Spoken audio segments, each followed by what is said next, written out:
نحمده ونصلي على رسوله الكريم أما بعد এজন ভাল শিক্ষাবিদৰ বহুতো গুণ থাকিব লাগে। তাৰ ভিতৰত হ'ল প্ৰথমটো, সকলো দিশৰ পৰা এজন মানুহৰ মন, আত্মা আৰু নিজস্বতা আৰু ইয়াৰ প্ৰকৃত শুদ্ধতাৰে উত্থান ঘটাবলৈ উচিত মূল্যাঙ্কন দিব লাগে।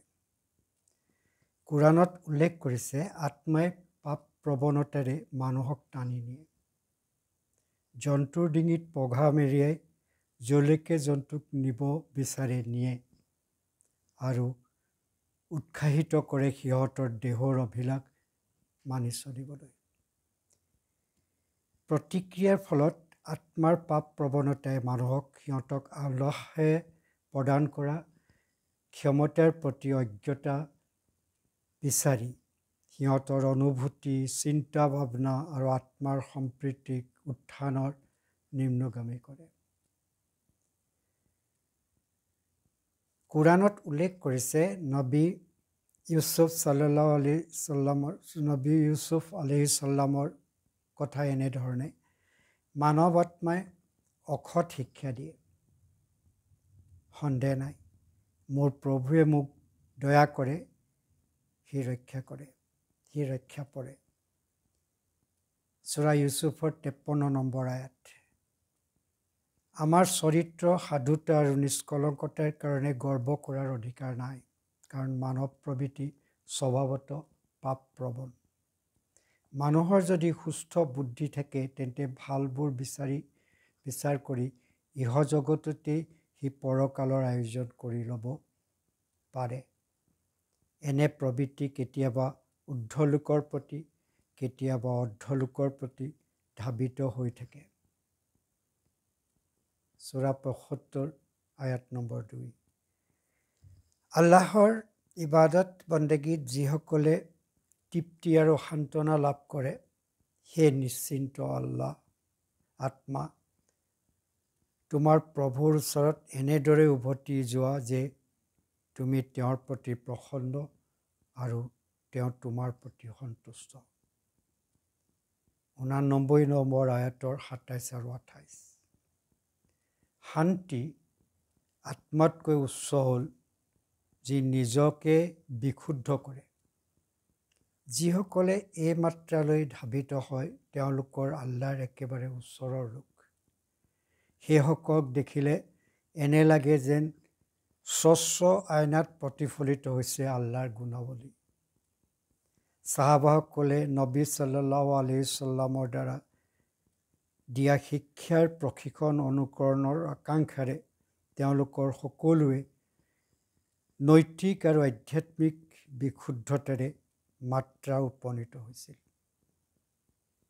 কোটি কোটি লোকে অনুকৰণ কৰিছিল আৰু সিহঁতৰ উদাহৰণ বৰ্তমানে অনুকৰণ কৰি আছে আৰু ভৱিষ্যতলৈকে কৰি থাকিব।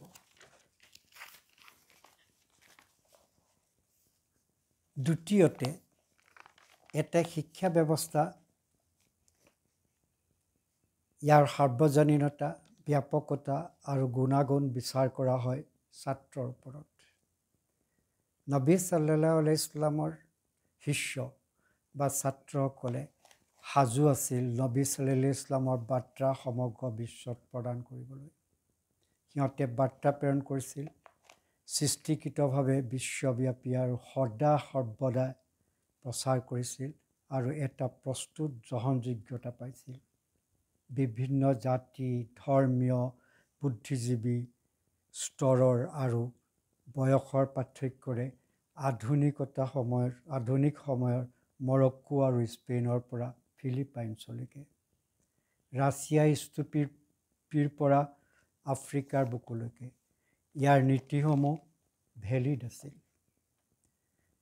বহুতল উত্থান-পতন আৰু বিপদৰ মাজত আৰু সামাজিক, অৰ্থনৈতিক, বুদ্ধিজীৱী, বৈজ্ঞানিক আৰু প্ৰযুক্তিৰ আন্দোলনৰ মাজত তেওঁ ব্যৱস্থা অতি একমাত্ৰ আৰু অৰিজিনেল হোৱাত তেনেকৈয়ে ভৱিষ্যত মানৱতাৰ আশা আৰু সেই আশাৰ সঞ্চাৰ বৰ্তমানেও হৈ আছে। তৃতীয়তে, শিক্ষা পদ্ধতিক বিচাৰ কৰা হয় ইয়াৰ ক্ষমতাৰে ছাত্ৰসকলৰ পৰিৱৰ্তন কৰাৰ ওপৰত। অজ্ঞাতে উদাহৰণ হিচাপে ধূমপান কৰাৰ কথা আগতে মই বৰ্ণনা কৰিছিলোঁ। এনেকৈয়ে হৈছিল যেনেকৈ ইছলাম আৰু নবীৰ প্ৰচাৰে আৰবৰ গোত্ৰসমূহৰ ৰূপান্তৰ কৰিছিল তাহাঁতৰ স্থানৰ একেবাৰে বিপৰীত 2 বা 3 দশকৰ ভিতৰত। যিসকলে নবুৱতৰ অস্বীকাৰ বা প্ৰশ্ন কৰে, আমি তেওঁলোকক প্ৰত্যাহ্বান জনাওঁ যে পৃথিৱীৰ যিকোনো ঠাইলৈ যোৱা আৰু সম্পূৰ্ণ কৰা আৰু 100 বছৰৰ ভিতৰত, আনকি 1/100% যি তেওঁ সম্পন্ন কৰিছিল 1400 বছৰৰ আগতে আৰবৰ মৰুভূমিত। সিহঁতে গোটাব পৰা সকলো নিপুণক লৈ যাব দিয়ক, আৰু তাৰপিছত আমি সিহঁতৰ ফলাফল চাবলৈ অপেক্ষা কৰিম। ইয়াৰ পিছৰখিনি পিছৰ ভিডিঅ'ত